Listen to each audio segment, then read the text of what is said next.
Okay. All right, we're about to begin. Just trying to get the YouTube channel on, and I'm hoping this will work. Let me try this again. One last time on the YouTube channel.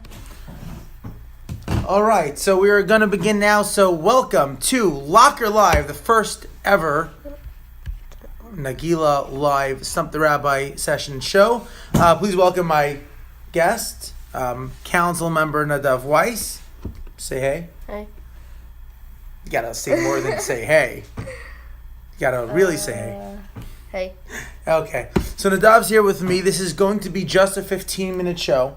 We're not going to spend any more time than that. We have a few cool features we're going to do. But in the meantime, if you're just logging on, you can text or comment on right on this group any questions you have. Stump the Rabbi questions, Nagila questions, event questions, questions for Nadav. You can ask him about his cool fedora. Okay. Or you can ask me about anything. Comment right here on the page. We'll try to read and answer all the questions. While we're waiting for you guys to start your questions, I have another important guest I need to introduce. Of course, nothing Locker related would be complete without a pickle. Nadav, you like a pickle? No. No? All right. Why did I invite you here?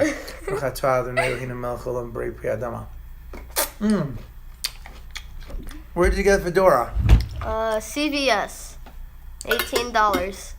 CVS, all right. Jacob, you live in San Diego, correct? I assume they have CVS there. But, good pickle. Okay. In the future, we'll be streaming this weekly here on Instagram and on YouTube Live as well. I know, I remember you from Swell. On YouTube Live, the link for the YouTube Live, if you want to do it for the future, will be either my name here, or backwards? Is it backwards? I don't know. Or that tinyurl.com/selfie Torah. Okay. So we have our first question here, and I also have a top 10 list I'm going to read. But Naomi from LA wants to know, are we allowed to say amen to a bracha that's made over the phone? Nadav, what do you think? Eric, get in more, man. Okay, so let's see. Are we allowed to say amen to a bracha made over the phone? Like if I make a bracha right now on the pickle. Mostly when you say amen, it's mostly for two different things. One, you could say amen like if you're making kiddush and you're saying amen and you're drinking the kiddush, you're saying amen, saying yeah I agree and I'm gonna drink this kiddush. But another time when you're saying amen, it could be for the person to help them with the bracha. Okay. So here's the basic story. Amen does two things. What Nadav is trying to say, when we say amen, which all Nagila people help me out here, we say amen, which means I agree totally. I agree totally. You got to type it in. I agree totally. Okay. We're doing one of two things. Either someone's making a random bracha for themselves, a blessing to God, and we are agreeing. Because if someone says a blessing, someone prays to God, and you don't say you agree, it's kind of like saying you don't agree, right? It's kind of like saying pickles are the best food ever. Nadav isn't saying he agrees. Oh, you are. Okay, good. Only for your sake. For my sake, thank you so much. Okay? So if you say I agree, if you don't say I agree, that would be insulting. The second thing is sometimes, like with Kiddush, you're actually trying to say the bracha yourself.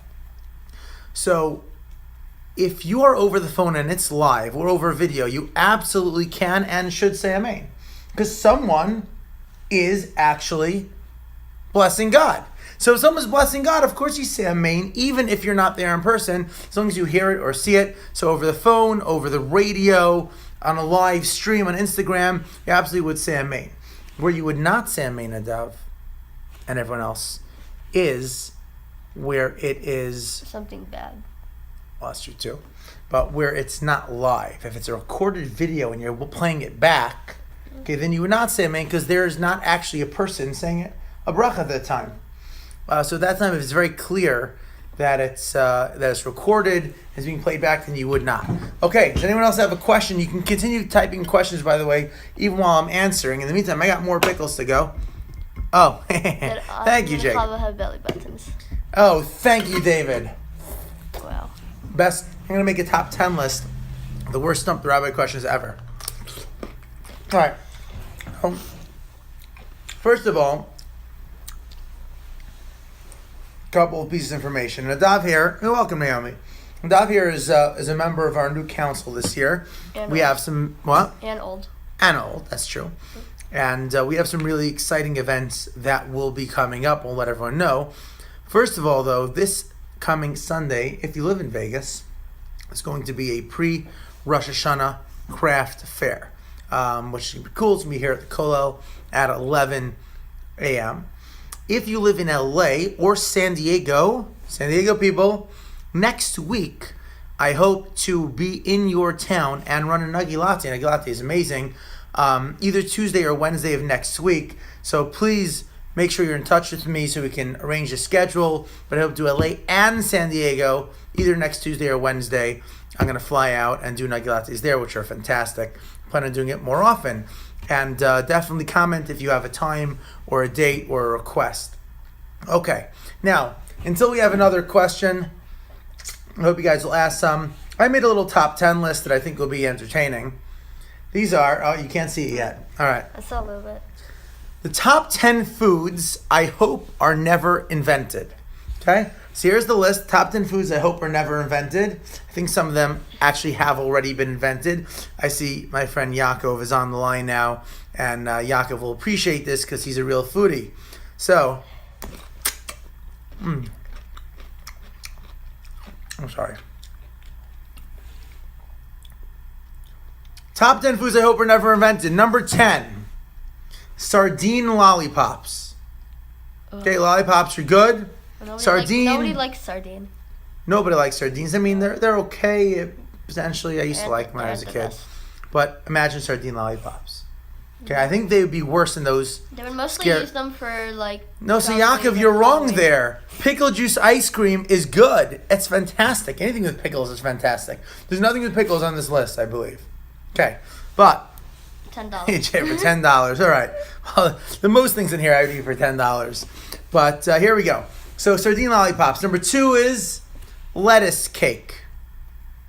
I sincerely hope. Like lettuce on top, or like no. Like the flavor of the cake and what it's made with is lettuce. Ugh. Yeah, it's. So I would just be eating like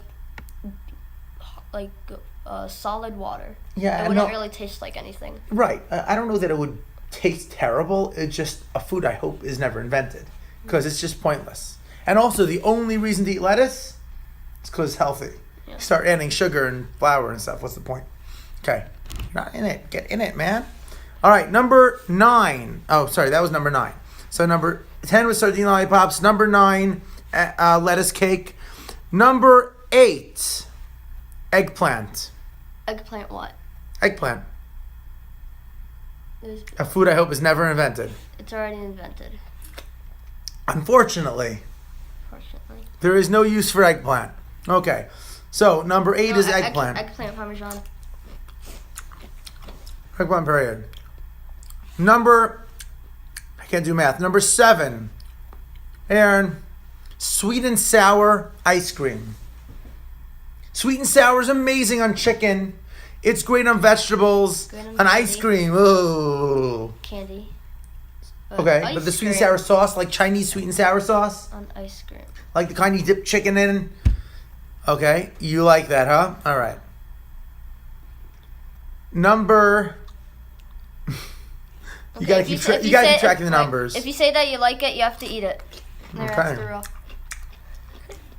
Number 6. Think about this one. Deep fried oil. What? Deep fried oil. I can deep fry anything, but... Can you deep fry oil? Take a pot of oil. You have to make it into a solid. Put oil into it. Make it into a solid, and then you probably can. Think about it. But if you keep it as a liquid, I doubt it. It'll probably just become a gas. Sriracha ice cream doesn't sound so bad. Maybe a little bit bad. Okay. Number 5. Okay, your job is to keep track of my numbers here. 10, 9, 8, 7, 6, 5. Mint flavored orange juice. You know they have all these different juice flavors like mango orange juice, pineapple orange juice. No, orange juice is orange. Grape juice is grape. So it would technically not fall into that category. Yeah, no, but mint flavored orange juice you can do because It would be mint juice. Take the juice from the mint leaves. No, because they sell orange juice with other flavors. They have like raspberry orange juice and mango orange juice and pineapple orange juice. That's okay. But probably the worst. Okay, so we got a question from Abby. Hopefully we'll get to it soon. What's the time? 6:40. Ooh, we only got 5 minutes left. Okay, fantastic. So we'll try to get one of those questions. Let me finish the top 10 then. So mint orange juice is terrible because you ever try drinking orange juice after toothpaste, after you brush your teeth? It's horrible. They don't mix well. Not water. Also. Oh, see? Anything. There we go. Don't brush teeth, just drink OJ. Okay, fine. Jelly bean lasagna. I would eat that. Depends what flavor jelly beans. Jelly bean lasagna? Yeah. With like cheese and sauce? Noodles and jelly beans. I would eat that. Okay. Root beer. Root beer what? Another food that I don't think should be invented. Ever. A lot of people like root beer. I know. I can't stand it. Root beer floats. So give me a favor and close the door because people are going to start coming in. We got mincha here soon. I'm going to get to 1 or 2 questions in a moment. Now, there's a lot of different flavor lattes. We do not get latte all the time. We have caramel lattes. Vanilla lattes are amazing. I think it would be gross. Corn lattes. Corn lattes. That's number 2 on the list. Corn lattes. No. That's terrible. Yeah. Deep fried mayo is pretty similar to deep fried oil. And number 1, the last one, soup is amazing and pizza is amazing, but I think pizza soup. Just think about it bubbling and boiling and getting mushy. Hey, no, I'm welcome. So pizza soup. So that's my list, my top 10, and I'll post it soon. Hopefully I'll post it on Instagram. We got just about 3 minutes left of the show, so we have a couple of questions back here. Which one should we ask? Right there. Okay, since we started talking about brachos, blessings of the pickle, if you have a dish, Abby wants to know, council member Abby, if a dish with multiple brachos, you read. Go ahead. Salad with veggies, fruits, chicken, etc. What bracha do you make? Just So- make the bracha Amazon. Well, okay, so let's first clarify the question, and then we'll get the answer. So Abby wants to know, if you have a dish with multiple types of food, which is the blessing that you make? There's a lot. It's confusing. So one solution, like if you're having a Shabbat meal or if you like bread, you could always wash your hands, make a motzi, eat bread, and say Birkat Hamazon, bench afterwards. And that's a good solution. If not, can you just make an alamecha? But the question is the bracha before. Which one do you make if you have a bunch of foods together?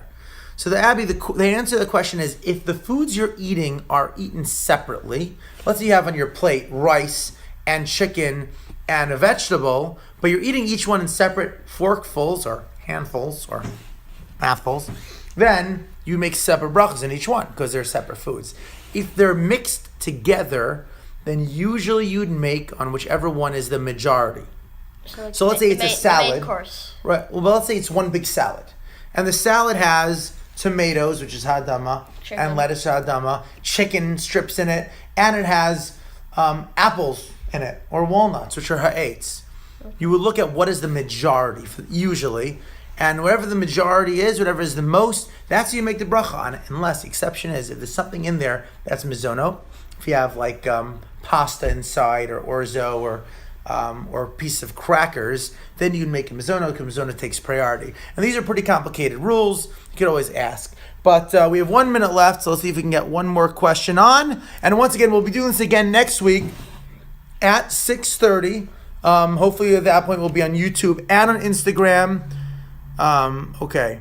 Is a person allowed to eat food, Naomi wants to know, eat food on Shabbat that was cooked by someone who doesn't? I assume what you mean by that is it's cooked on Shabbat by someone who does not keep Shabbat. Okay? That's a great question. So the answer is important to know, Naomi, that on Shabbat we don't cook food, obviously. And we should avoid getting people to do work for us that we wouldn't want to do on Shabbat ourselves. So if someone is a Jew and they are cooking and they're doing cooking on Shabbat, well, it doesn't really work for me to keep Shabbat and have another Jew break Shabbat for me. That doesn't really make sense, right? It's kind of like saying, I'm going to boycott this store because I don't like them. So I'll just have someone else go into the store for me. Okay. That doesn't really do the trick. Okay, great question. And David, I see you have a couple of questions. We'll try to address them next week. And as always, have a Nagila day. Thanks for joining.